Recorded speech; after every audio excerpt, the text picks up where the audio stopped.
So I lost my mom when I was 8 years old, and I didn't process that.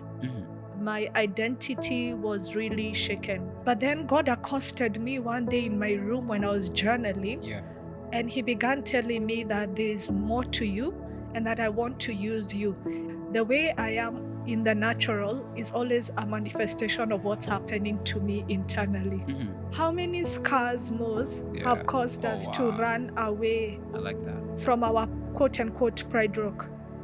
For you to start your journey of healing, you need to get to a place where you're tired and you say, I'm done. This is not how my story is going to end, If you open a can of worms, you better have someone there to help you put them back in. Go volunteer. When you're in the house, no one will see you, no one will discover you.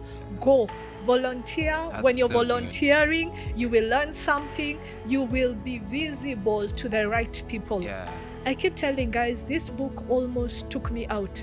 This book started out as a handbook. 600 pages later, here we are with this book. They say that if you break the pupa of a caterpillar, you break it open because the caterpillar is struggling, it will actually die. I want to encourage you that it's always darkest before dawn, that you're on the cusp of your breakthrough. I need you to remember that it may not be okay now, but it will be okay. Happy birthday, dear Moses Kenjo, DJ Mos. Happy birthday to you. Thank you. It means so much to me. It's like the best. Yo, what's up, good people, man? First, thank you so much for always joining us for the DJ Mo's podcast. We do not take it for granted, man. I'm always excited to be able to have wonderful guests joining me for conversations. People who are known, other people who are not known, but they are known in their circles. And, just being able to have genuine, honest conversations with them. So, man, as you continue digging in and enjoying the podcast, we'd like to encourage you to go ahead and support us, man. This is only possible through your love and through your support. Pray for us. Talk about us, but then also you can go ahead and, go a step further and support us financially. And you can do that by, our account number and the till number. They're all, is it till number? No, the pay bill number and the account numbers iko hapa hivi, si ndio? Please do go ahead and support us financially, because this encourages us, it allows us to be able to pay our bills and to continue hooking you up with more great content, si ndio? Thank you so much for your love. In the meantime, man, let's continue in our conversations today hapa hivi on the DJ Mo's podcast.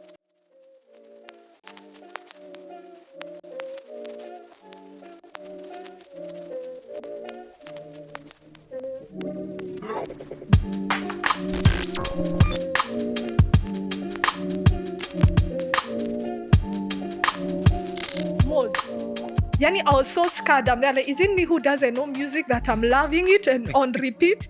You just heard, I'm there like, you don't have anything else? And they're like, I didn't ask you that. Okay, you didn't. But you have to add chumvi. It's my story. That's to show you how bad you are. I think for me, normally how a song starts, it makes me know. Oh, that it does it for you, Kama yeah? na mwelekeo. Hey, you're harsh. No. But it's good, and also because you have the ear for it. Yeah. You're just as bad as Julian, where he's there like, my family, they're like, what were you saying? Or like, be like chills. And I'm then I would come from the salon, I came home, they all looked at me, they're like, did you pay for that? Savage! Near like that hairstyle, I skummed it for a week, at least to get value for money. It was removed because every day, then I was being told I look like a gollywog. I'm there like, Yani? They asked you, have you paid for that? Yeah, That's not only family. Yeah, you have to, people keep it real. Okay, where do you want to, so for real, don't us to start with me singing for you happy birthday? You can sing for me happy birthday. You're about to have my cake, so. But I thought this is happening B-roll. Do you know what B-roll is? Like after the camera is rolling. Okay. So I do it now. Yeah, do it now. Is I hold my cake? I'm ready. I'm listening. First, I'd like to let you know that you're very privileged. I normally don't sing for people happy birthday. Wow, thank you. So the fact that you get to hear my voice, like recorded, meaning you can listen to it over and over, like please don't you ever take that for granted. I'll never. Like I feel, I'm even tearing. Violins, please.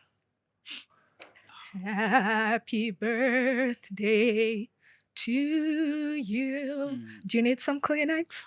Happy birthday to you. Happy birthday, dear Moses Kenjo, DJ Mos. Happy birthday to you. Thank you. Means so much to me. It's like the best. May this be your best year yet. I mean, Thank look you. how it started. That's I mean, always what people say. And I know, and you're there like, well, you said that last year. Yeah, Do you I'm have like, anything new? Come up with something new. No, but all birthday blessings. And thank you for the No, cake. Karibu. It's salted caramel, which is like Woo! my favorite cake. I so, know, right? Yeah, I baked it. Oh, wow. Multi-talented. Look at you shine. That's why my kids are like, Dad, is it not wrong to lie? When you're there like, yeah, but It depends on the situation. it's also good to have dreams, right? Mhm. And be ambitious. I love it. So delicious. Karibu. Thank you for having me. Yeah. You're one of man, we've been friends for a long time. Many years. Many years. Hey, hii friends kuna place lazima tuseme hii lazima tuishane sasa. I know, right? Mmekuwa mabeshte for such a long time. And it's so funny when I'm hearing you say that, I'm there like, I'm going to keep up with the shank today. I will try. Oh gosh. Yeah, how you doing? I'm awesome. Yeah? Mos. I mean, it's been, I feel like, I don't know. I feel like I'm a new person. I'm in a new season. I mean, you look like I know. you done up your face beat. Thank you. Looking brand new. Yeah. So I'm really excited. I'm in a new season. Just wow.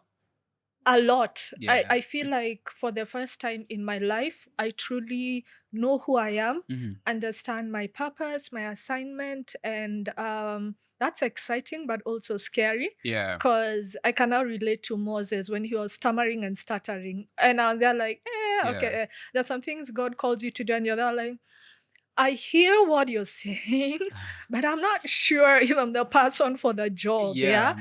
And what I've learned is just to move. Yeah. Because whomst am I as a vessel to start telling him, by the way, I'm not the right vessel. Like, how is a cup arguing that don't put chai in me? Yeah. And they're like, but you are created for that. You were made for that purpose. Yeah.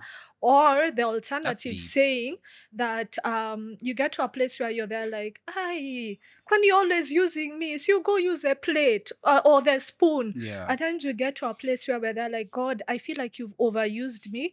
Can I give you a list and you choose someone else? Yeah. So it's to be in a place where you're obedient and understand that, hey, God, if you're calling me to do this, one, you're going to equip me and you're going to give me strength and you're going to guide me. And what you ask is for me to just flow and just be fully present and alert. Yeah. Of course, easier said than done. I feel like so I guess now, I mean, after being friends for such a long time, True. you know, I remember I used to come to your house in pajamas. Yes, Moz. Like, who does that? Do you know how traumatized I was? I'm there like, what manner of guest is this? Why am I dressing up? I'm there like, I know we are friends, but hey. It was just about after TSO, I think. Yeah. You know, it's like it's January 1st, we're tired. Yeah. But we need to go make noise somewhere. Yeah. You know, but it's because you're like my sister, you know. So I feel it's like Josephine it's been like, it's like I've seen a metamorphosis. You sure? For sure, you've seen that. You've seen that. And when I look back, like I would never have thought that you'd be doing the things that you're doing. I'm not saying that you are not deep. Yeah, thanks for clarifying that. Naijulikane. Yeah. But I feel it's like I've seen a metamorphosis of who you are. Like, you know, just from, you know, those days when we'd come and visit in pajamas. And now, you know, like you've done such incredible things. And I cannot wait to dive into the valuable projects that you've done that are just work towards impacting people. Yeah. So maybe my question would be like, do you have like a place where you'd say, Mose, this was like a turnaround point for me? Ah, that's a beautiful question. You know, when you say you've seen the metamorphosis, you're so spot on. Mhm. Because when I look back at who I used to be, Mhm. even I can't believe I am who I am today. Yeah? Mhm. Nothing, like if you think you're shocked, Sembuse, is that a word? My siblings look at me and they're there like, whoa, Mhm. like we had no idea all this was hidden in you. Yeah. I think the time I met you was a season where I had just come out from a season where I used to have very low self-esteem Mhm. and I was always hidden at home. In fact, my nickname was Home Alone because Mhm. I would never leave the house. I was always hiding. I didn't want to see people. Mhm. So I think when you met me, I just started interacting with people, coming out, Mhm. and that's when Shosho, Yeah, okay, Sheila. Sheila, yeah, hi Sheila. Hanging out with Sheila was like my season of coming out, Mhm. and I believe that's a time when I got to meet you, yeah. Yeah. And then we said hanging out with everyone in the Koro, yeah. Mhm. But at that point in Sorry, guys. Koro is quorum. sorry, do you not have subtitles here Okay. to For you, I translate? think we will do that. Yeah. Wow, wow. Yeah, so Koro. Uh-huh. And so in that season, I was like really not sure. Mhm. So I was in a season where my days were filled with immersing myself at work Yeah. and just doing what I needed to do. But I didn't know I was in the process of a transition, yeah? Yeah. And so fast forward to where I am today, Mhm. when I look back, I think for me the turning point was I went through this phase in Mhm. my life Mhm. where I lost an aunt who was very close to me. Mhm. And I remember immediately after that, I lost yet another auntie. And that just really messed me up. Mhm. And so I became very, is the word recluse, like hidden, isolated, and not Mhm. interacting with people. Mhm. And then I went through a phase where I really didn't care how I looked. I was just dressing in a frumpy way, wearing oversized clothes. Now, when I look back, I was low-key depressed and just dealing with a lot of grief that was not processed. Yeah. Yeah? I remember in those days, I had a moment where someone spoke to me and they told me that the people who passed on would not want you to go on like this, yeah? Like you need to leave, yeah? Mhm. And you need to get out of all this muck that you're in and just begin living your life to the fullest. Mhm. And of course, at that point, it didn't make sense. I remember someone paid for me to go for therapy. I went for one session and I was there like, never coming back. And That's interesting. yeah, Mhm. but then God accosted me one day in my room when I was journaling. Yeah. And he began telling me that there's more to you and that I want to use you. And he took me back to journals I used to write when I was a child, yeah? Mhm. And I had this dream of writing books that would change people. I had Wow. this dream of speaking to people and empowering them. Mhm. Yet when I looked at who I had become, I was totally like in the opposite direction. Mhm. And so that moment for me is what stands out because then it didn't happen instantaneously. Until then the next day I woke up, I was a speaker and like an Yeah. author. No, it began a journey where now I started paying attention to what I was wearing. My room, which was such a hot mess, now I put order to it. And so what I realized, and I think that still happens today, the way I am in the natural is always a manifestation of what's happening to me internally. Mhm. Yeah. Wow. It's interesting you say that because like you're saying that your room was always a mess, but now, you had to rearrange most of those things. I remember coming to visit and you're like, remove your shoe. I was like, I know the OCD in me. I'm like, no, I can see a speck. I know, right? Imagine. yeah, you almost have like flip-flops for all your guests. No, for sure. But she was like, you cannot go past the door with your shoes on. I'm like, who does this to their guests? Hey, nothing but love, by the way. Can you mother out, by the way? No, imagine the love. Because you won't be there when I'm sugwaring that carpet and cleaning. So it's working smart. Oh my Yeah. gosh. No, but imagine. Yeah, Yeah. so it's like I can say, I can testify, Yeah. to that change it is that you're talking about. And I'm curious, what happened like when you went for that therapy session and you went for one session and then you were like, this thing ain't coming back.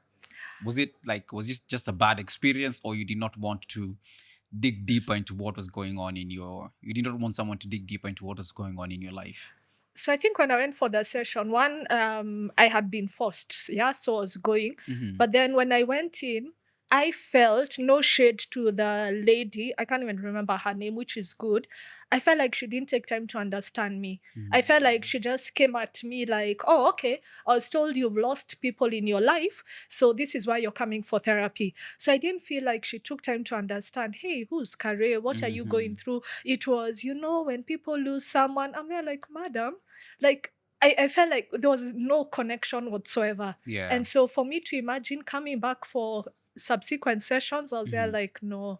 So for me, that just put me off immediately, and actually put me off therapy for a really, really long time, if I'm being honest. Wow. Yeah. Were you ever able to go back to have therapy sessions? Yeah. Oh. Yeah, totally. Much later in my life. Yeah, because what I keep saying is therapy is not for everyone, and I'll qualify that. By that I mean go for therapy when you're ready. Because then when you go for therapy, you're going to unearth and get to places and discover parts of you that one probably have been hidden for a long time, parts of you that maybe you're not ready to confront, parts of you that you didn't even know existed. So therapy is all about you discovering, being given the tools, but for therapy to be effective, you need to be willing to do the work. And so if you're not ready to do the work, please don't go, because I feel it's like you're doing an open heart surgery and you walk away. You get, it's like, man. oh, shika panadol. No. If you go, and I always say, if you open a can of worms, you better have someone there to help you put them back in. Yeah. And so for me, when I say therapy is not for everyone, go when you're ready and when you're willing to do the work. Then you will get the most out of it. So for a long time, I've been saying I need to go for therapy, and I've not. What's stopping you? I don't know. Like, it's just not top of mind for me. Okay. But now when I sit with you and I hear you talk about therapy, I'm like, yeah, I do need to make that appointment and go for it. Yeah. But then probably we'll finish the podcast and I'll get caught up with my life and then I'll forget about it. Maybe what you need to do is stop looking at it as this thing that you need to do, yeah? Because then you'll never do it, yeah? Look at it as, oh, I need to go and talk to someone to help me think through, like a friend. I'm just having conversation.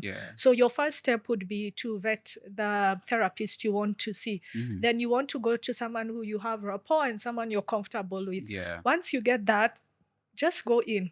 Go in, because the first session is normally fact finding. Hey, tell me about you. How did you grow up? Who are you? So it's what people at times feel like the first session is, I see in your life you have baggage you've not been no. Oh my gosh. So I think it's, I would freak out. I know. Yeah. So look at it as what we are doing now, just having conversation. So when you get the right therapist, it's, hey, let's have conversation. And then as you're talking, they will pick things and they'll be there like, okay, I pick this, let's talk about it, and they will take you at your pace.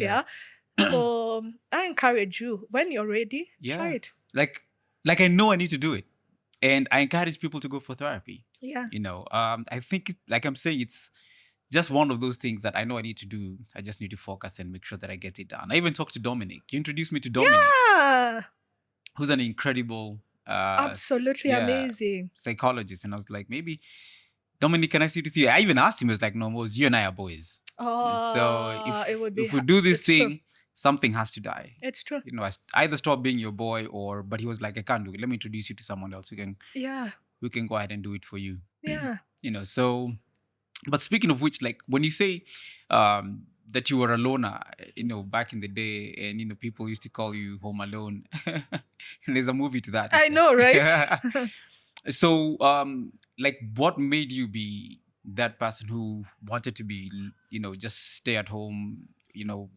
Is it that you didn't have confidence when you were young? Is there something that happened that probably made you feel like you just wanted to just spend more time by yourself? So the curriculum I was doing is for highly intelligent people. So they recommend and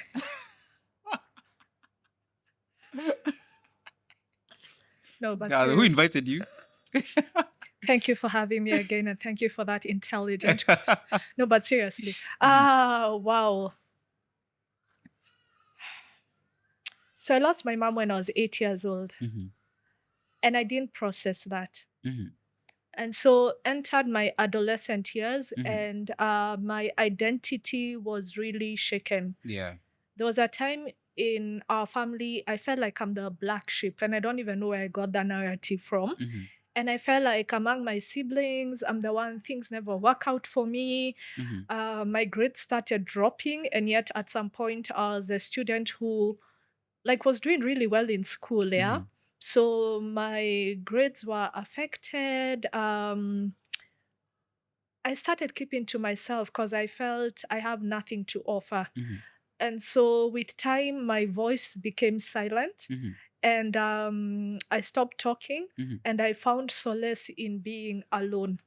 So the point at which being home alone really became a thing was, I remember when I finished high school and I wasn't able to go to uni like everyone or A levels.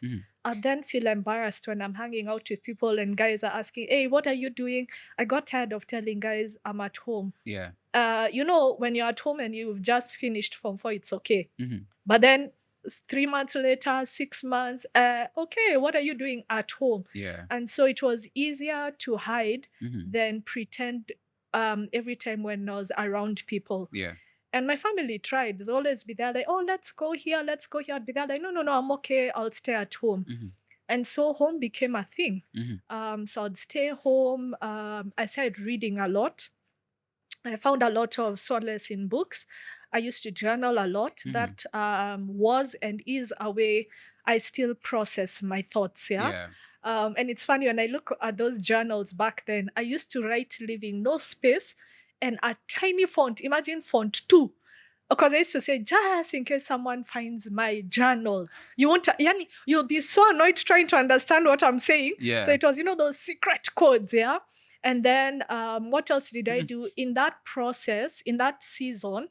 There was a Bible school that was not too far from our place. Yeah. And so I used to walk there. I mean, I had nothing but time, yeah? So I went for that. And now when I look back, that was all a setup because it was like a season of about 3 years where nothing much was happening in my life. And I remember thinking, hey, okay, God, is this going to be the story of my life? At some point, everyone used to wake up in the house and leave. And so there was no point of having a housey. See, what are you doing? See, enter and do all the work because you're here after all, yeah? And so that season for me, now I know was a very formative season, but back then was me hiding away from the world. I don't know if I've answered your question. You have. Yeah. Because actually now when I look back, you're still a bookworm. Oh wow, I am for sure. It's like the one constant, even when people go on your socials, they'll always see you talking about a new book. That's true. So you can see that those traits have not, they've not died. And I know you used to journal a lot. Yeah. And I guess like now as you share, I can see why it is that you're doing the things that you're doing today. You're connecting the dots, now yeah? I'm connecting the dots. Yeah. It's becoming alive to me, and I'm like, oh, no wonder Kharay does these things. Yeah. And I believe I needed to have that background because honestly, if I didn't go through all that, I say this and I know this for a fact, I would have been a very, unforgiving person. I'd be there like, what do you mean you can't figure this out? Pray about it. You're not praying it. Like, I would be that person, be like, chills, be like, time. I'd be there like, please, no. I needed to sit in that because then what that has done is I'm able to look at someone and I look in your eyes because I know how it felt when people would ask me, how are you? I say, I'm okay. And that time I'm begging on the inside. I'm there like, please look deeper. Yeah. Please ask me, like, do you see me? Because I felt so invisible. I felt like every space I went to, I'd always be rejected based on the fact that you're doing nothing, you're adding no value. And so those are the people I'm drawn to. I'm always there like, I see you. Like, you're trying to hide, but I see you. Yeah. And I would never have had that empathy and sensitivity if I just cruised through life the way I thought it was meant to be. And yet you're one of the sharpest people I know. So now you see the lies of first of all, thank you very much. Humility. It's one of, I'm not even like, thank you first. Thank you for real. Welcome. Yeah. And that for me is the lie of the devil, that the areas where God has called you, that's where you'll be fought the most. So if we can make Kharay believe she's foolish, make Kharay believe she's rejected, make Kharay believe she has no value to offer, then she'll never step out and start all these initiatives God has called her to do. And she will never write a book that will impact thousands of lives. So if we can keep her silent and keep her believing she's a nobody, then our work is done. Yeah. That's what it's all about.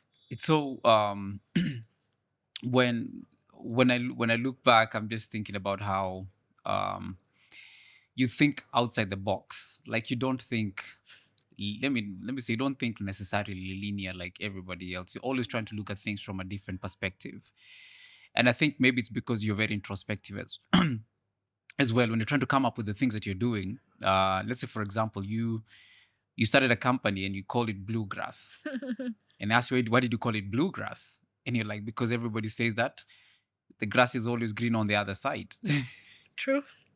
And so I was like, that's interesting that you're calling it Bluegrass. And but then out of that, you've come up with such wonderful, projects, if I could call them that, which are highly impactful. And maybe I should even ask you, like, before you started Bluegrass, and as you're going through this, I'm sure actually people probably want to know. So as you're going through this period where you're feeling like you don't want to meet with people, because guys keep asking you, hey, when are you going to college? What are you doing with your life right now? So what was the breakthrough, apart from the one where, you got to a place where God basically was like, yo, you need to wake up and be who you have called you to be? My breakthrough came, I would say, excuse me. My breakthrough came, excuse me. My auntie, I have an auntie who always used to send a message. You know how aunties send messages? Yeah. And she'll be there like, tell Wangare to stop sitting in the house. Tell her to get out and do something. I used to get so angry. I'd be there like, you think I'm sitting in the house because I want to? Don't you think I've tried? Like, there's nothing for me to do, yeah? But then the more I kept hearing that, the more it kept registering. So one day, I remember I walked to church. We didn't live so far from church, yeah? Lavington United Church. So I walked to church and I was there like, okay, let me volunteer. So I started volunteering, of course, at the bookshop. And I would be there helping out with the books. Then one day I remember the secretary was going on leave and they asked me, are you able to step in? I'm there like, oh, wow, sure, no problem. I mean, it's not like I have anything I'm doing, yeah? And so when I stepped in, I think it was for about 3 weeks. That was my first feeling of being busy every day. I had a purpose. I had somewhere to go to. I was needed. I was accountable. And when I was there, I began meeting other church members who would be there like, oh, you do this. So when the secretary comes back, what are you doing? I'm there like, oh, nothing, I'm available. Oh, can you come and help me with this? And so that is what I know, right? And so, excuse me, one of the things I keep encouraging people is just show up. Go volunteer. When you're in the house, no one will see you, no one will discover you. Go. Volunteer. When you're volunteering, you will learn something. You will be visible to the right people. And so one person after the other would be there like, oh, you're really good in this. And I'm there like, oh, I didn't know that. Then they would refer me to that. Then refer me to someone else. Before I knew it, I was doing, and I'm going to date myself now. I know it's not a thing, but we used to do, what was it called? That marketing where you go to supermarkets and you're selling things. Oh, it still goes on today. Still goes on. Oh, wow. So let me tell you, Every time I'm in a supermarket, I feel nothing for the product. I will stop and engage because I was that girl. And I know how it is. You're there like, I need to make my commission, you know. Yeah. So I'll stop and pay attention to you. And I'm there like, thank you. So I did that whole marketing in supermarkets. Yeah. I remember there was even one at near, what was it called? Kenyatta Market. I don't think it's there. And I kid you not, it was called Washosho Supermarket. Oh, sure. Yeah, and I know now tell guys that, where are you based now? They're like, you're lying. There's no supermarket like that. And I remember it was some hair product. Yeah. But then one day, fast forward, Mhm. Patricia Okello, who had been in Mombasa, was now coming back to Nairobi, Oh, and she my wanted to gosh. start her company. And since we grew up together in the hood, she's there like, I want you to come and work for me. And they're like, who, me? Bila skills, no nothing. She's there like, yeah, come and you learn. And I'm there like, wow. So I go. The first day of work, she's there like, I'll teach you everything. She comes, she's there like, here's a laptop, here's everything. I've left for a meeting. I'm there like, what do you mean you've left for a meeting? She's there like, yeah, we're the only two people in the office. And so she was one doing designs, doing sales, doing everything. And she needed someone at least to be in the office in case a client comes, because we're doing advertising, design. So she leaves and she tells me, start learning the tutorial for doing design. When I'm in the middle of doing that, a client walks in and he needs edits done on his card. And I'm there like, today is day one. I know nothing. And I'm sitting there and he's there like, hey, yeah. He literally showed me what to do. Click that, click that, click that. And why I tell this story is because that client is Charles Moi. And what he told me changed my life forever. When he finished, I was so worried. I thought he'd go complain to Pat and I'd be fired. But he looked at me and he told me, keep working at it. You're going to be the best designer this company has ever had. And he walked away. And so I went on working. Wow. I learned design. So the client is teaching you how to design. How to design. This is my first day of work. At least I knew how to turn on the computer. Pat has left to go and talk to clients. You had achieved a lot. I know. They're like, hey, achievement. Yeah. And so we grew. One of the things I'm forever grateful to and for is Patricia Okello and Joseph Okello. That they never saw my limitations. They would always tell me, I would always be there like, I can't do it. I don't know how to do advertising. They would be there like, try, learn. Like there was no limit. They would always push me. And so in the years I was there, I grew exponentially. And I remember when we were there, Pat would always tell me, my dream is that when someone leaves this organization, you don't go into employment, you start your own company. And of course, being the good employee I was, I used to pay attention. I never, like I was with her like, yeah. And so she kept on saying that. In 2012, I believe that's when it was, God gave me a word and he told me, I want you to step out of employment and I'm going to tell you what to do. So at that point, I was there like, God, I hear you. But if you show me the blueprint, show me how I'm going to make money, like what I'm going to do, then I will step out. And I'm there like, what kind of an instruction is that? Step out and do what? Remember now I'd gotten to a place where I had reason, would even started a second company conferencing in a box. I don't even think the people know who Pat Okello is. Pat Okello is a founder of Willard Production, conferencing in a box. A guru woman entrepreneur who is just, and also Kayana. I was going to talk about Kayana. Who is just empowering women locally, globally, and who is so multifaceted and just has such an amazing call on her life. Actually, I need to ask Pat to come for this You podcast need to. because she is. Like, you cannot talk about marketing and can not talk about Pat. You can't talk about women empowerment and not touch on Pat. You can't talk about growing businesses from scratch and talk about Pat. Yeah. And so to have learned from her, she actually says, I'm like her firstborn. I was her first employee. And so I'm the one who was beaten the most, panel beaten. I paid for the most jobs because I messed up the most jobs. But I'm here today because she refused to give up on me. There were so many moments I would be there like, I'm being fired today. And she'd be there like, why do you think I'm going to fire you? I'm not. Oh my Like, gosh. and so she was so instrumental in just bringing about a lot of healing, affirming the call on my life, Yeah. affirming the skills that I have, yeah. Mhm. And I saw her do that, and also Joseph, yeah, in such a beautiful way that for me, I'm forever indebted to them. I keep saying there's no way I can share my story without mentioning them, Yeah. because they are such an integral part, yeah. They saw me, people see Kharay today. I feel like today you're seeing a Jaguar.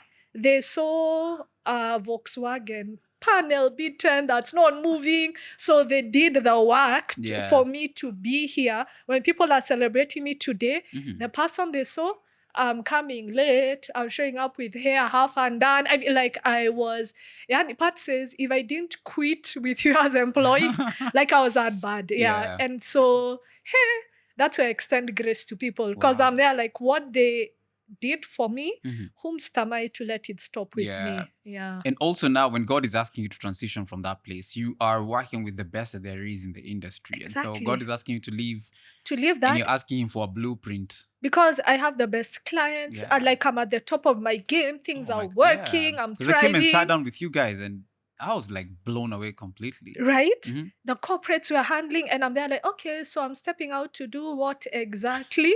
I'm there like, huh? And so I kind of like didn't obey. Yeah. And then I remember once God told me, you know the story of Jonah in the Bible?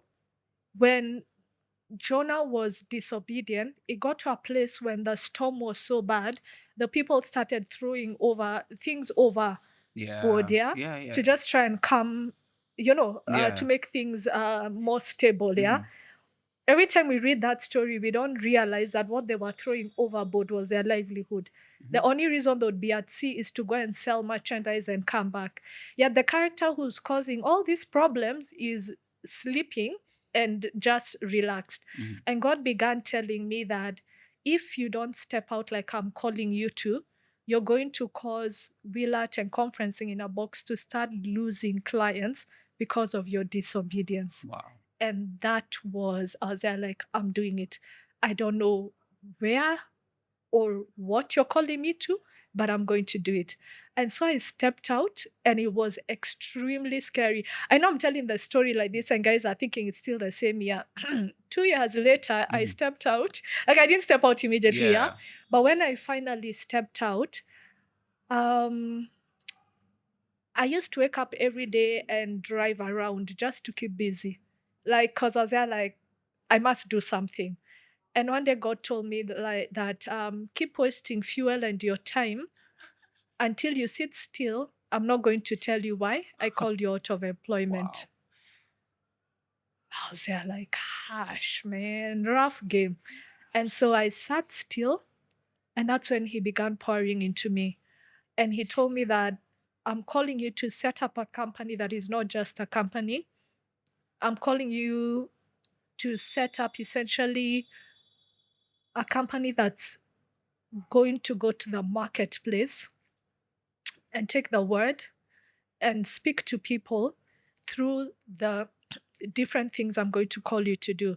So whether you're doing PR, whether you're doing digital, whether you're doing corporate events, I'll always be at the heart of that. Yeah. And I'll always be there. And I'll show you how to set it up. And so the journey began. And in that season, before things picked up, one thing he did was teach me how to hear his voice. Prior to that, I would rely on people, and I'd be there like, hey, Mose, listen to God and tell me what he's saying. Yeah. To be honest, I was a prophetic word junkie. I'd always go where I'm hearing the word. But then I got to a place where God was there like, I need you to hear me clearly, because I'll be telling you things that may be radical, and I need you to know my voice. Yeah. It's interesting you say that you are prophetic word junkie, because I feel like that's what many of us do. Yeah. You know, running around from one person to the next person, because there's a new prophet in town. You're like, okay, what's God saying to me? Absolutely. And God is asking us to just be still and listen to my voice. And know I my can talk voice. to you. Yeah. Yeah. My sheep know my voice. Absolutely. And I always say, by the time you're receiving a prophetic word, you shouldn't be hearing it for the first time. It should be a confirmation of what God was already telling you as you spend time with Him. Yeah. So the mistake we make is not spending time with Him. So I hear a word, and God forbid if that prophetic person is false, you're taken on such a tangent. But had you been in the place where you're regularly reading the word, listening to God, you'll hear a word and you'll know, that's not what He was telling me. Or you'll hear a word and you're there like, that's a confirmation of what He's been saying. And that's what God desires. But the issue is we are not tuning in. And I like what you said. If He can speak to that prophet, why can't He speak to you? Yeah. And you're his son or his daughter. Absolutely. You know? So is that when He gave you Bluegrass? Did He actually ask you to call the company Bluegrass? Someone you... That's a good question. I want to say yes. Kwa sababu namuuliza blueprint. I see what you're doing, rhyming. I want to say yes. I'd have to go back to my journal and check, yeah? But yes, that's a name that dropped in my spirit. And then He showed me like 2 or 3 things that we're going to do. And He said, start with this. And over the years, He's added a few more things and some He's removed. Yeah. And so the journey began. It was very different because you've come from a place where you have all these clients and now you're looking at your phone, you're there like, hey, is it on? You turn it off because no one is calling, no email is coming through. And I'd be lying if I say that it started off and because it was God, immediately I had 15 clients. It is a lie. Yeah. I remember being at a place where I was so frustrated because I had put in the work. I was sending out proposals. I was doing everything and nothing. Most when I say nothing was coming through, absolutely nothing. And I remember going back to God. I'm there like, I did my part. I stepped out. You told me you're going to take care of me. And now nothing is happening. And I remember this one day, I'll never forget. You remember there's a place on Gong Road, because I know we had a meeting there once, and they had purple chairs. It was like a Java, a coffee house. I think it was at Marsabit Plaza, if I'm not wrong. Yeah. You remember? Yes, on the first floor. Yes, yeah. But then they closed it. It's no longer there. So I remember that day entering the car. It was in the evening. Yeah. I was so... That's the first time in my life I've ever entertained thoughts of ending my life where I'm there like, I'm done. I'm done. And I remember I entered the car. You contemplated it. Let me tell you, Mose, nothing was happening. I'm doing nothing. You don't have money. You look like a fool. And they're like, do I go back to employment? Did I not hear you right? And so I remember that day, I was there like, I can't take this anymore. Yeah. And I remember I entered the car and I told God, I'm going to drive around. I need you to speak to me because I'm not in a good place. Yeah. And I remember driving around. And I went and entered that place. When I walked in, I don't know if you remember, they used to have books where you could read. I walk in. Yeah. I picked a book. And the only reason why I picked a book is because I didn't want anyone to talk to me, even the waiters. I wanted to look like I'm busy. I picked a book, went, sat down, ordered my cafe latte, and started reading the book. The book I picked was a book by a lady called, I think she's called Joanne Curic or something like that. And she was in media in the States for many years. And then I think that ended. But long story short, it's a collection of short stories of people who had reached the tail end, wanted to give up, and how they bounced back. Yep. And so those are the stories in that book. I started reading the book. So I'm sitting there and I am crying. At the restaurant? At the restaurant. Like, have you ever had a moment where it doesn't matter who is looking at you? Yeah. In that moment, it's like, Pink Panther, when spotlight on you, that's how it felt. Like God had put a spotlight on me. And I was crying because I'm reading these stories. I'm there and God was telling me, you're not the only one. Look at what I did for these people. You're on the right track. And from that day on, that's when things shifted. And it's been one thing after the other, But that day, I remember I still have that photo as a memorial to remember that day where I almost called it quits. But I'm here today. Oh my, I'm like, we are friends, but I did not know that you were that dark? Many people who will watch this will be there like, what? I don't think I shared that. Like, I remember driving around, I'm driving and I'm crying, and it's something you're driving, you're there like, if I enter a ditch, imagine I'll be okay. And I just had Holy Spirit telling me, go to that coffee house. And they're like, okay. I went. Like, how random is that? Yeah. There are many books. I wasn't even looking at the titles. I just picked a book and went and sat down. Probably she's not even a Christian, maybe. She's not. But you needed to, like, God can use anyone. He will use anyone and anything. Yeah. And immediately after that, I remember I then went for, there was a week challenge, I think at Nairobi Chapel on Gong Road. Mm-hmm. And I remember Pastor Jackie Othoro sitting next to me, and you are told, turn to the person sitting next to you and tell them something. Then later on, she told me, oh my goodness, this is what God is telling me to tell you. That session is going on, but she said, God is there, like, you're on the right track. I'm with you. I'm bawling. Wow. And so it's been that journey that even when there have been moments of uncertainty, like just like Joseph, he's always shown me a sign to tell me you're on the right track. Keep going. Yeah. Oh my gosh. Like, I guess sometimes, you could, because the crazy thing is you and I would hang out even at that time. Yeah. And I had no idea that you were going through this chaos. Because at times it's hard. You don't know if I share, will most get it? Or if I share, do I look like, God, I'm complaining? So it's kind of like an interesting place to be where, God, I'm trusting you. Who can I tell? I don't know if I tell you, will you be there like, so you go back to your employment, so you go back. You know how times people give you unsolicited advice and you're there like, you aren't there. You don't know the instruction, Yeah. But then I think even in those moments, just spending time with people like you, people who also stepped out and it looked like foolishness to the world, was in a way encouraging, because then I'm there like, okay, if you're still breathing alive and you're okay, then imagine this God, I don't know how, will come through. Yeah. But another thing that helped was just immersing myself in music, because there are times when you can't pray. So you put music, and I'm talking about the old school songs like Akina Ron Kenoli, Hallowed Be Your Name, Don Moen. Like those guys, no shade to singers today, but back then, most of them, 99% of them sang scripture. Yeah. So if you just allow that to soak over you, there are certain songs I hear today, I just start crying because I'm there like, Kenny, I'm here. It takes you back somewhere. Yeah, because you're there like, there was a season that song was on rewind. Yeah. And it, like the song Anointed, Answer to My Prayer. I'm there like, I'm singing this song. There is no answer to prayer here. And I would sing it over and over. I'm there like, God, I'm singing by faith. Now, in fact, when I was writing my latest book, I had a day when I listened to that song. Most I stopped and I cried like for a whole hour because I'm there like the Kharay who was hidden at home. Yeah. Who would have thought that those things I wrote in the journal, I've done everything and so much more. Yeah.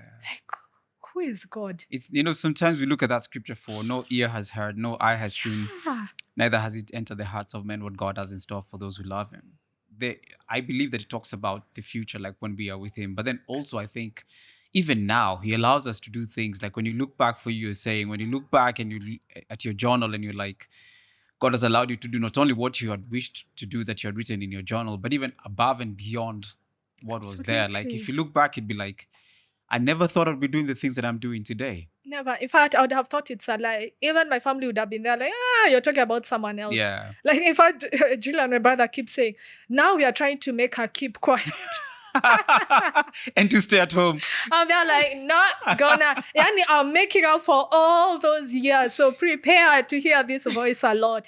Yeah. No, but it's crazy because remember there's a time over the holidays, my cousin was around. He's in the UK. And every time he'd come, we'd always miss each other. So I hadn't seen him like for about 20 years. So I was there like, you're here. I'm available. I'm coming. Yeah. And I remember just spending time with him and we were talking. I'm telling him some of the things I've been doing. And then he stops and looks at me. He's like, Wangari, when did you start talking? People who know me understand that question. Yeah. Someone else listening would have been there like, what are you talking about? Because no one in my family, people who knew me, would have thought that this is what it was all about. Yeah. But for me, I keep saying God speaks to me a lot through cartoons, When the first Little Mermaid movie came out, it was a cartoon one and everything. Yeah. So I think in 2024, 2023, they came out with a new one, yeah? And I remember I went to watch it big screen. And when the show was over, I was in tears. And I remember there's a last part when Ariel, spoiler alert if you haven't watched it, yeah? You've watched it, yeah? I wanted the girls to watch it. I know, right? Yeah. I love that movie. And so there's this part where we all know Ariel wanted to get fit, come and live up with the humans and everything. At the end of the movie, there's a part when she's just about to go off with the prince for their honeymoon or whatever, yeah? And all the mermen and mermaids come up to the surface, yeah, to see them off. Yeah. And Ariel is there looking at them, and her dad, the king, said something so profound. The dad told her, Ariel, you didn't have to give up your voice to be heard. And so for me, that just broke me. I felt like all those years when I was at home hidden, that's exactly what was happening. My voice was being hidden. My voice was on mute. Yeah. Because then God had always told me, it's your voice I'm going to use. Yeah. Your voice vocal, but also your author voice. Yeah. And that's a thing that was being fought the most. Yeah. And so at that point in time, I realized, oh my goodness, I've been silenced for so long. I now need to use my voice and not remain mute anymore. Yeah. Yeah. And speaking of which, now you're out there writing incredible books. Like, in fact, I've got to ask you before we dive into this new one. And thank you so much. I'm assuming, is this my copy? It is your copy now that you asked. Oh man, breathe. You're going to be okay. Yeah. Kharay, this is amazing, man. Once it's a hard copy. I know. And 600 pages. Whomst am I? Who are you? Oh my gosh. Oh gosh. And true to yourself, you still have. Is that handicap? No. I know. That's one of my best. That's one of my best chapters. That one is not for procrastination. Oh man. So the books that you've been writing. So there's this one, Breathe, You're Going to Be Okay. Then you had the other one for Everyday Raise is the first one. Yeah. Then there's If You Don't Mind Me Saying, Your Mental Health is a Priority. It's important, sorry. That's number 2. Then the third one is a play on my name. It's called Carry On. I've always wanted to do that. And the chapters are kareke, karyate. Like I had courageous. Yeah. I had fun with that book. That book is my heart. And then this is book number 4, which is not only in English, it's also in Kiswahili. I was going to ask, is it in Kikuyu as well? Coming soon. Watch this space. Coming soon. It's also in Swahili? Yeah. So what's the title in Swahili? Pumua utakuwa sawa. Hey, Pumzika. Pumzika. Oh, I like that. Ooh. I knew I should have been an author as well. Why not? Yeah. There's still time. There's still time. Okay, there's a thin line between faith and foolishness. I'm glad from your mouth. Nigel Kane. So, the books that you've been writing, I feel have also been maybe a journey that you have been through, and you're helping people walk through that journey. Everyday Raise. There's the other one, the second one, which was that had the content like It's Okay Not to Be Okay. Yes, if you don't mind me saying. If you don't mind me saying. Yes. If you don't mind me saying It's Okay Not to Be Okay. Yeah. And then you did this whole campaign on mental health. And I have those photos of me holding some of the placards, which I think were fantastic. We actually did a campaign together with you on television as well. We did. That was so, what was so interesting was, so after the Everyday Raise, which is a devotional for 100 days. So we finished the devotional and we're there like, okay, we are done. And that was in 2020. That was during COVID. During COVID. Yeah. And prior to that, God had been telling me to write that book, I think from 2018, 2019. But true story, I was ridiculously busy and I didn't have time. So now when COVID happened, Madam, you have nothing but time, write the book. And so the book comes out and it's received so well. And I was in shock because what it is just me sharing the way God speaks to me and we put it together. Fast forward to 2022, I remember Shiko Asoksi asking people in her timeline. She had the book, and she said, guys, can we do this book together? The first 100 days. Bam. That created now a challenge. Yeah. So we called it the first 100 days challenge. And we started it, quote unquote, as a joke. My guys did it as well. Thank you. It ended up having over 150 people and 6 countries represented. And so that was amazing. So immediately after that, we now said Pitstop, which is one of the forums, the intergenerational ones that we started. We started it in 2019. After doing Pitstop forums for a year and a half every single month, we reached the end of the topics we had. Yeah. And so during that Pitstop, we asked people, what topics would you like us to discuss? Yeah. So we came up with 7 topics, and one of those topics was mental health. And so when we looked at the topics, we were there like, okay, a good place to start would be mental health. Because if mentally you're not okay, there's no way career will work, finance, like it's like the engine for everything. It's at the heart of everything, right? And so we started with mental health, and that's the campaign, we did. After the campaign, see us, we are done. We are moving on to the next topic. We didn't realize that the way we packaged the mental health campaign in creative ways using infographics. Remember the t-shirts? In fact, I'm just looking at some of those things that we had come up with. Yeah, like the t-shirts, the getting people to share lived experiences. Yeah. It so resonated with people. I now started getting speaking engagements, and I'm there like, guys, I think you have the wrong person. I kind of taught myself all this during the campaign. Yeah. I'm not even a mental health advocate. I barely know anything. And that's when I met people like Dominic, and they're like, hey, can you come? We do some content together. Dr. Don Othoro also shared amazing content during that season. And many other people chimed in. So we finished that, and the speaking engagement start. I went to chapel, Rotary, corporates, and every time I'd go, people enjoy the session, but I began seeing a gap. And I said, looking around, are there books on mental health in Kenya that people can read? So one day I've come from one speaking engagement, and I remember sitting, you know how you're tired and you sit down on a chair, and I clearly heard God saying, I want you to write a book on mental health. Because at that time I was there like, if you don't know me by now, I'm like, hey, Hate, what? I was there like, it's a lie. Me. Yeah. Oh and they're like, I'm not even in this profession. What exactly am I going to write? And so that started the journey to writing the mental health book.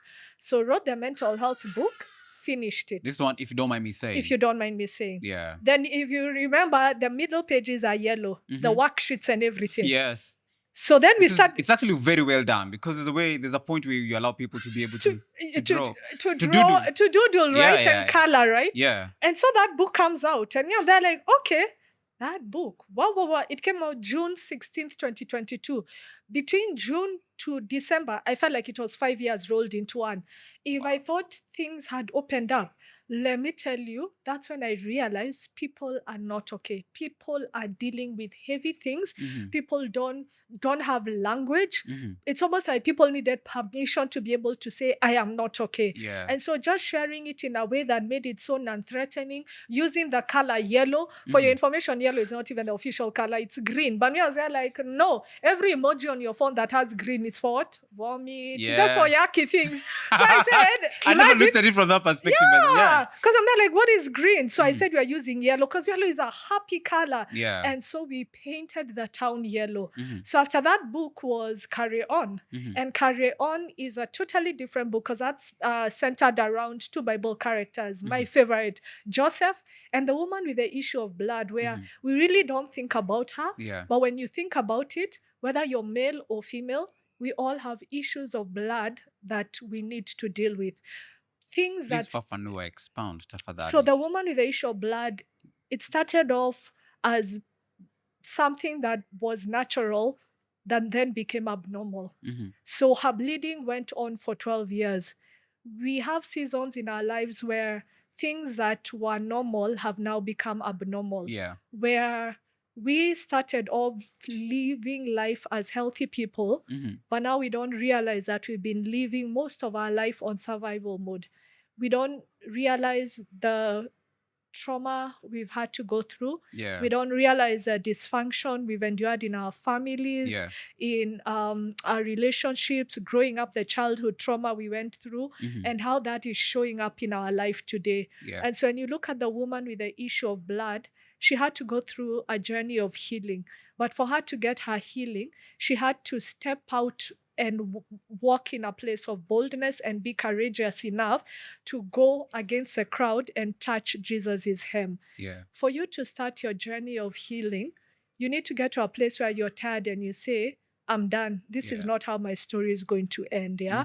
And so I see so many parallels with that, and the courage that it takes for us to move from a place of discomfort, a place of living a life that you're not supposed to live, to now enter this place of healing and then move to a level of wholeness. And so that woman really speaks to me. But she speaks to all of us that if we can stop and be courageous enough and say, this issue of blood has gone on for too long and it's not okay, then we'll be ready to start our healing journey. It's like we're all hemorrhaging it in one way or another. Absolutely. And we are acting like we're okay. And we are like, we've figured it out, we've mastered it. Because imagine, month 1, she was there like, I'm used to this. Let me go to the outer camp. I know I'll come back after 6-7 days. Then she's there like, okay, the flow is not ending. It's going on longer. Wow. So she's seeing physicians, but after a while, she's there like, okay, I'm kind of used to sitting here. People are the ones who keep coming to the outer camp. They leave, they find me here. There are many of us who are living our lives like that. Like we've checked out, we've become so comfortable, and this sounds gross, in our blood, sitting in that pool of blood, and it no longer bothers us, But what is it doing to us? That's not how we were created. We need to get to a place where we say enough is enough, and to hear Jesus is coming, so that then, because she heard he's coming, that's when she said, you know what, this is my day. So I feel like there are certain narratives we've heard that made us be dysfunctional and live on survival mode, that now we need to unlearn that and begin hearing the right narratives that will help us get to the next level. And so for me, that woman, she just, it's one of those sermons that you'll probably not find men teaching men. Because we always associate it with this woman had an issue of blood, so her cycles clearly we always associate it with menstrual cycles, because they're like it's she's just on her periods. It's true. And so how does it apply to me? But when you think about enough from what she's talking about, you can see how all of us are hemorrhaging in terms of you could be caught hemorrhaging through like excessive consumption of alcohol. Absolutely. And now you're addiction a drunkard. To porn. Addiction to porn or drugs, or just stealing or lies and things like that.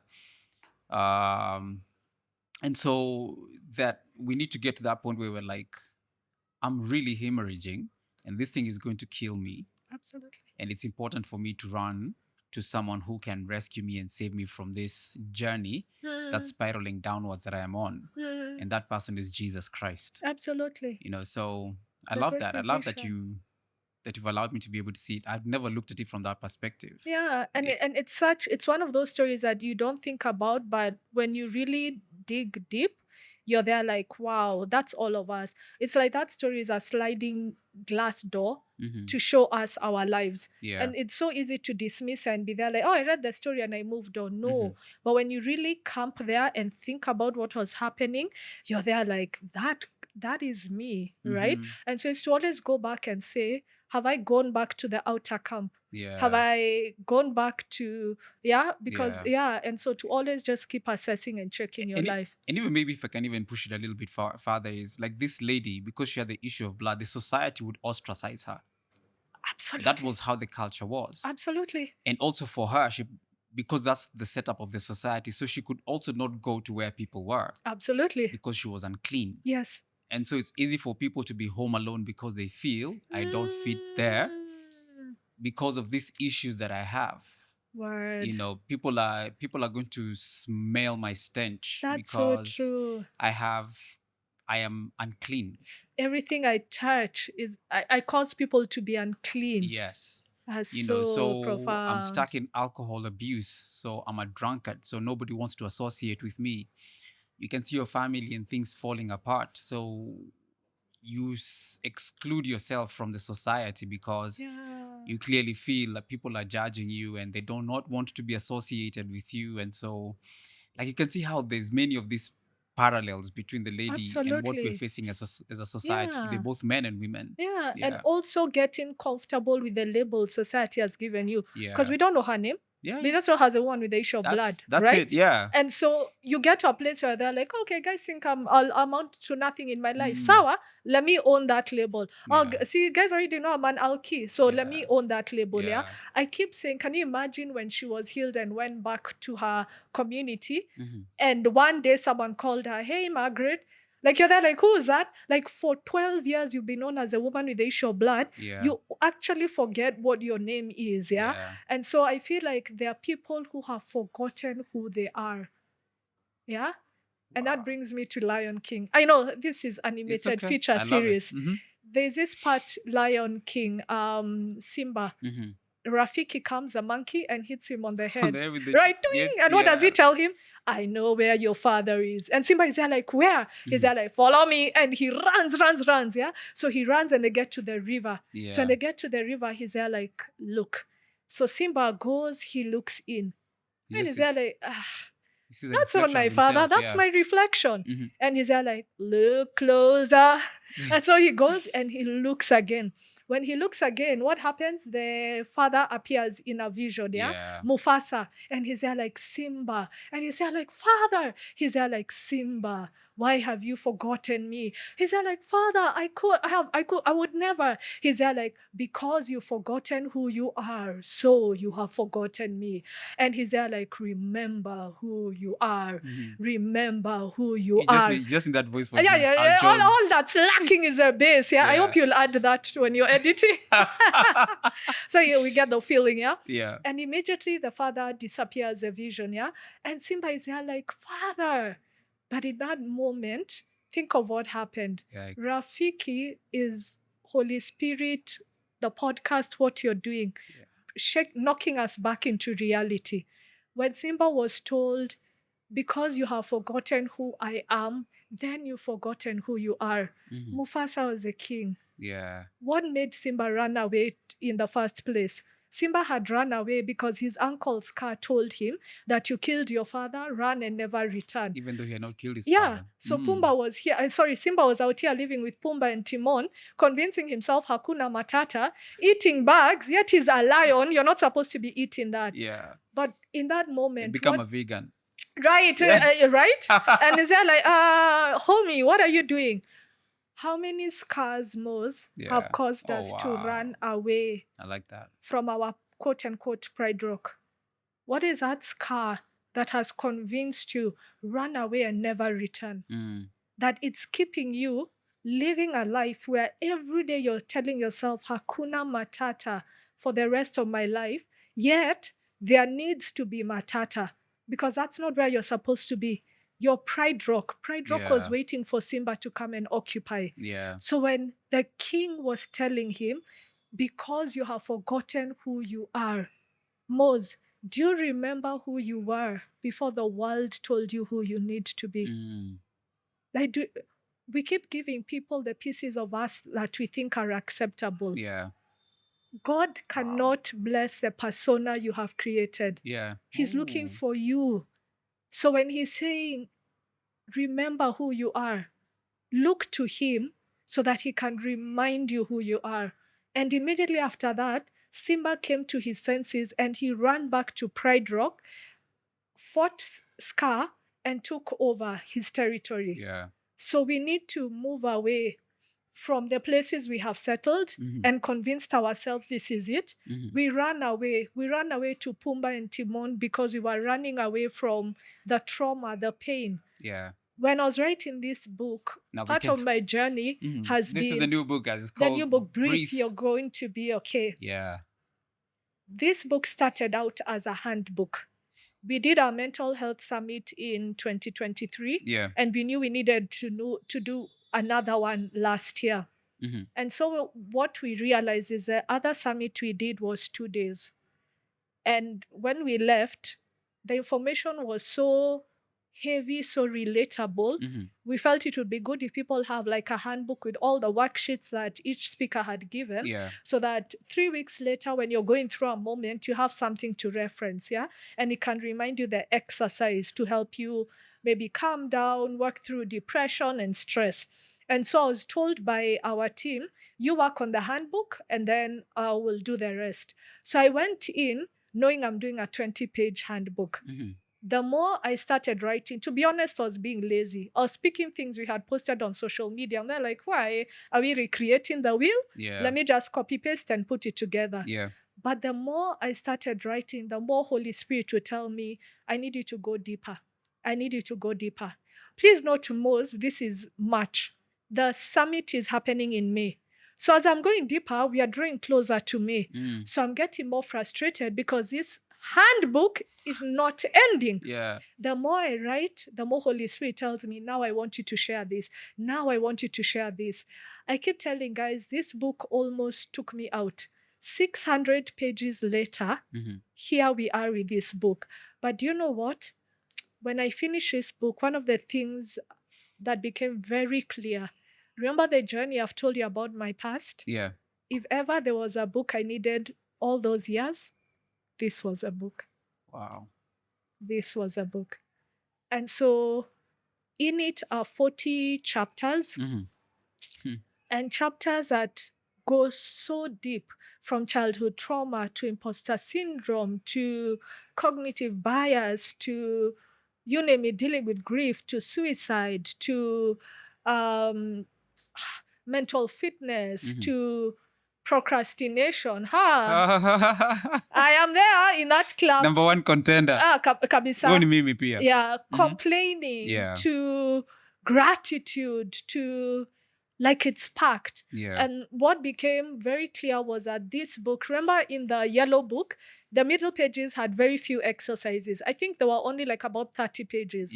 This entire book, at the end of every chapter, you have worksheets, you have extra doodle pages, some places. Like it's a workbook you go through. It's a kind of book you sit, you waza, in as much as it's flowing chronologically, you don't need to read it chronologically. So you can pick it up from anywhere. Because I tell guys, maybe for you, the part you needed was childhood trauma. And I get people who say, I've been on that chapter for so long, I have cried. It's taken me to places I didn't know. Now I understand what I've been dealing with, and I didn't have a name for it. For me, that's the purpose of this book, to give you vocabulary and then point you in the right direction. Can I? One of the things we don't realize most is that mental health shows up every single day. Yet we don't have daily tools to mitigate it. That's what this book is all about. So I've got to ask you, like, when you say that you don't have vocabulary for what to call some of those things that you're going through, like there's an interesting term I've come across here that you've written called parentification. You see? Exactly. Can you tell us what parentification is? Parentification is... what you've written is recovering from parentification. Can all firstborns gather? That thing, you know how firstborns were given the responsibility of being mini parents. And they were treated like that. Not only were they responsible for the siblings, I know in our family, for the longest time ever, I wonder why that changed. Did it have to change? Our firstborn used to be beaten on our behalf. No. Wasn't that a working model? We love you, Catherine. They're like, what? But the thing is, and so many people where you have the responsibility. For some, it was not only taking care of the younger siblings. For others, it was also keeping family secrets. For others, it was also being used as an emotional space, for one parent. For others, you became a confidant, and yet parents didn't understand that you're a child who needs to grow up. And so recovering from parentification are those children who have always been parents and didn't have a chance to be children. They were never given permission to be children. And so first, I break down what parentification is so that you can see if that's you. Then I teach you how to reparent yourself, to give yourselves the things you needed as a child that you didn't have, which are now affecting and have affected how you show up today in life. Yeah. And then also things like healing the inner child, things we went through that we didn't know was trauma, but because we're all going through it, we thought it was normal. If you think of the way our parents raised us, they didn't have a blueprint. They raised us through their pain, through their unprocessed emotions, anger. Some of them saw colonization, went through all that, which was so horrific. And so when they were raising us when we used to receive corporal punishment, we are all being beaten together. I don't know if that was in your home. One person doesn't do well in school, no cartoons, a whole holiday. I'm like, me, I did well. What am I being punished for? But that's what they experienced. Colonizers punished them together. They were expected to be perfect. And so that's how we were raised. But so one thing we need to do is first forgive our parents, because then when we are angry and bitter with them, we perpetuate it to the next generation. So first release that and know that they parented us to the best of their knowledge. Did it hurt? Yes, it did. But work through that so that you don't carry it on. One of the things I keep saying to parents, your greatest flex is raising children who will not have to recover from having you as a parent. Think about that. I'll let that one sink in a bit. That's a good one. And it's hard, it's hard work. It's hard. Because it's like you need some of us need reformatting of our brains. Absolutely. And reframing some of these narratives we had. Because unfortunately, not all homes were safe. We grew up being told things that scarred us for life. You'll never amount to anything. You're just like your father. You're just like... And those things affect the way at work today, you're still hearing that. You're still carrying the rejection with you. You're still carrying that baggage. Like so I had Shiko 2 weeks ago. And she was talking about how she would always be told, no, not Chico, like one of my guests was being told that she's going to be a prostitute. Oh, like, no. That's what she used to be told she was going to become. And, right now she's doing like amazing things in the society. That's so wrong. But those are some of the scars that we carry. Yeah. And so titles, we need to let that go, because just like Simba ran away, back to Lion King, we are running away from the very places we're supposed to occupy. Because those scars run deep. And so if we don't allow ourselves to heal, I've got to say something before we come back to this. Breathe, you're going to be okay. So as you're talking about Sky, and I'm glad you mentioned it again. So what's going through my mind as well is when Simba was away, so while we are running away from, and running away from our responsibility where we're supposed to be, Sky is causing havoc. And running amok. He's stealing, killing, destroying everything. You're saying, he's running amok. But we need to get back to that place, where God has called us to be at. And not run away from that responsibility so that we can be able to restore things back to order. Absolutely. And that's why I feel like with what you're doing, with this book, with this podcast, we are called to be the Rafikis, to go and knock people back. And okay, we are not knocking you, but just bring people back to their senses, where you're there like, hold up, like the prodigal son. What am I doing here? This can't be it. This is not me. And so to get to a place where we are angry, we are tired, and we're saying, I'm going to do something about it. And so many people have reached there, but then they're there like, but where do I begin? And so this is a good starting place. Start here. Go through the book. It's a dope book, guys. Go through it. Once you're done, some will be there like, now I'm ready for therapy and I know exactly what. Because you'll be there like, after going through this book, I now realize I've been dealing with stress, depression, anxiety, and I didn't know. For others will be there like, whoa, imposter syndrome has been my thing, and suppressing emotions. So now you have vocabulary, because for the longest time ever, it's like a toddler or a child who can't speak. I know I'm not okay, but I'm just crying.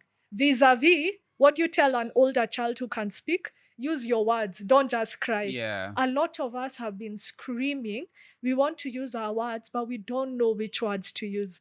So now you finally have the right words.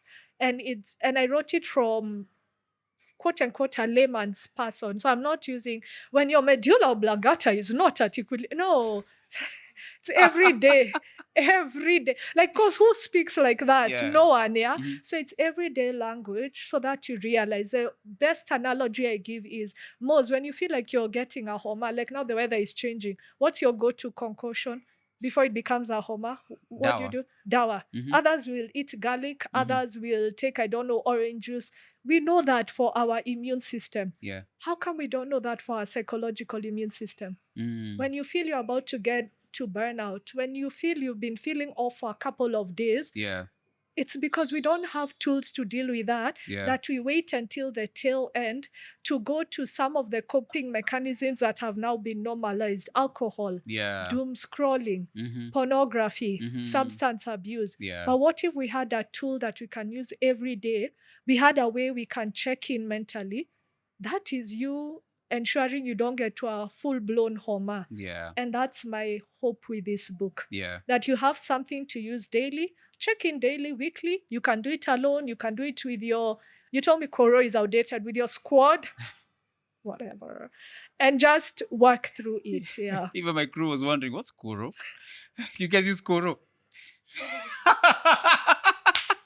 Sorry, do you make all guests feel this comfortable when they come?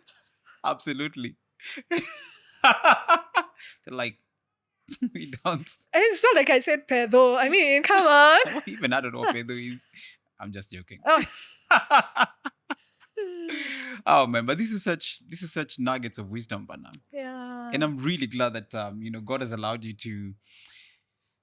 Kharay, you're definitely a huge blessing to the society, and Amen. I'm glad that you stepped out of. I know it was not easy being able to step out from Wheelat and go through that. And so there's a devotion Okay. that I'd like to recommend. So it's a devotion, but it's also like a meditation app that allows you to pray through scripture. Nice. That's called Lectio. Lectio. Yeah, Lectio 365. Okay. So it's an app, you can download it. And so last week, the devotion was our journey through the wilderness, how God speaks to us through the wilderness, and we're going through the life of Moses.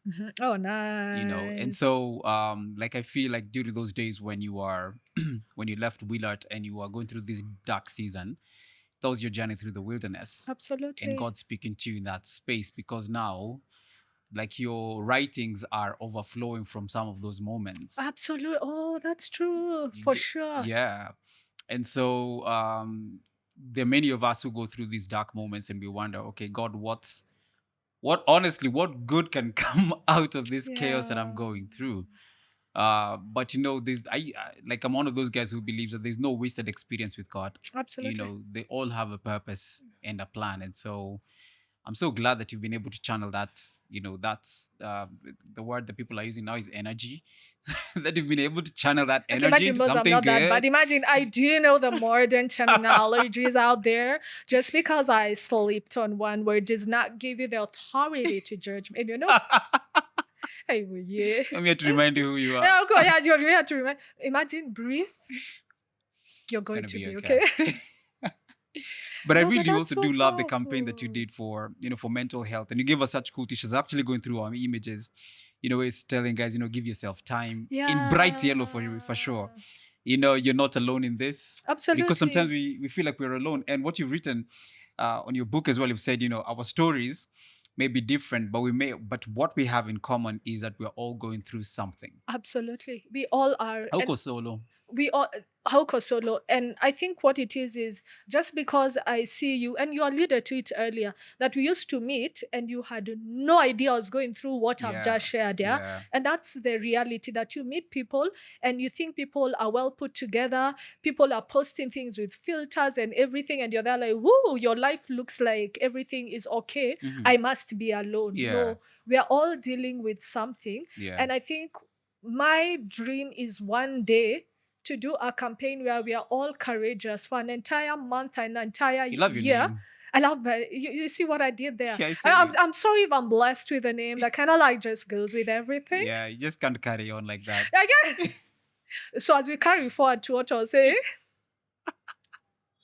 but You're a talking about being campaign courageous. where people are willing to post themselves without a filter and on their, and I don't say on your worst day, but on a day when you're not feeling good. Yeah. Because what we put out there are photos of when we are always okay, when things are thriving.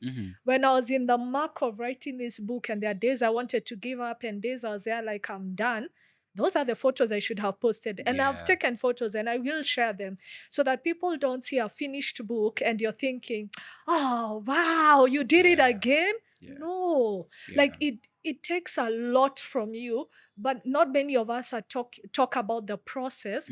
So we make people feel like the process is rosy. The process is hard. The process is lonely. Last year, I think it has thorns. I think last year I only went to 3 places. I was so hidden in hibernation mode that when I came out, my skin was even lighter. I felt like I'm learning how to walk again or integrate with people. That's how isolating it was.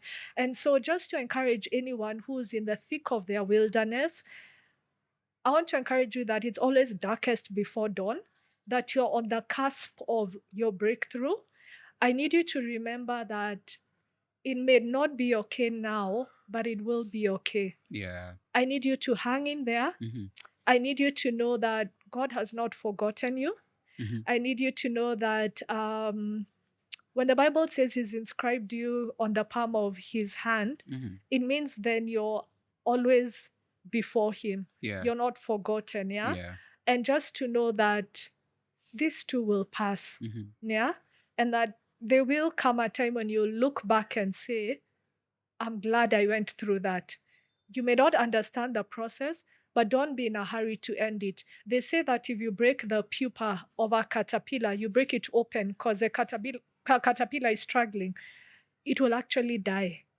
And that pupa stage can take anywhere from 2 weeks to 2 years. So you could be in your pupa stage. I know my pupa stage was forever. It felt like, when will this ever come to pass?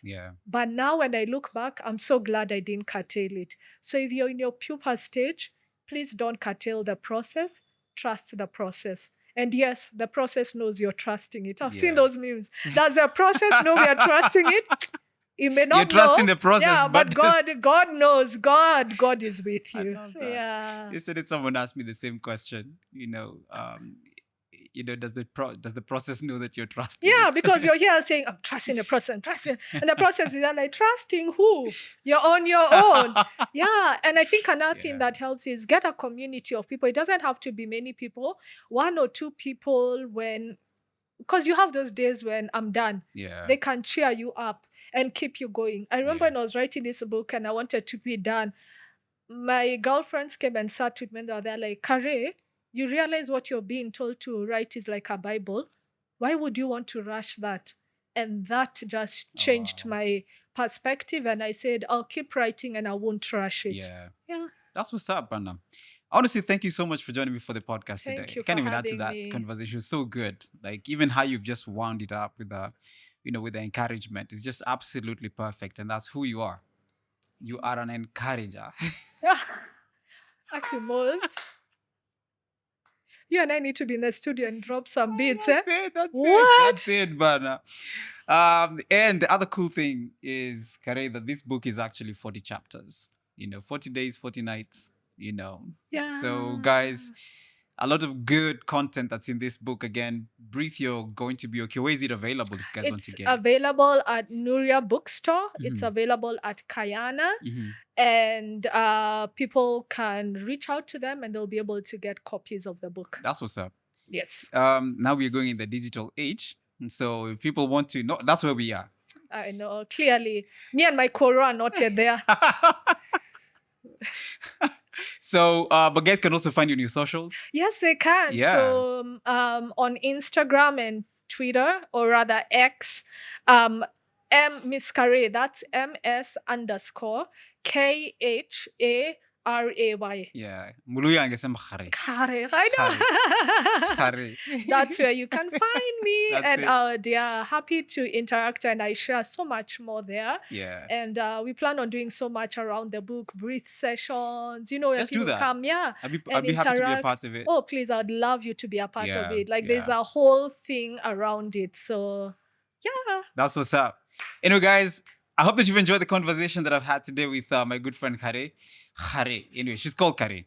Also Josephine Kharay, Masharia, a great friend of mine and for many years. She's a wonderful sister in my life, but I do believe that she's been able to share some wonderful gems with you. So what you need to do is go ahead, like, subscribe to this channel, tafadhali.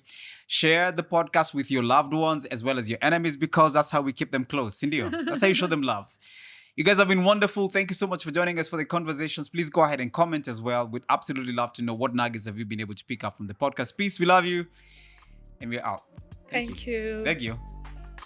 You've not even sipped your coffee. Hey, I could see I had to look serious for this one. They have many nuggets.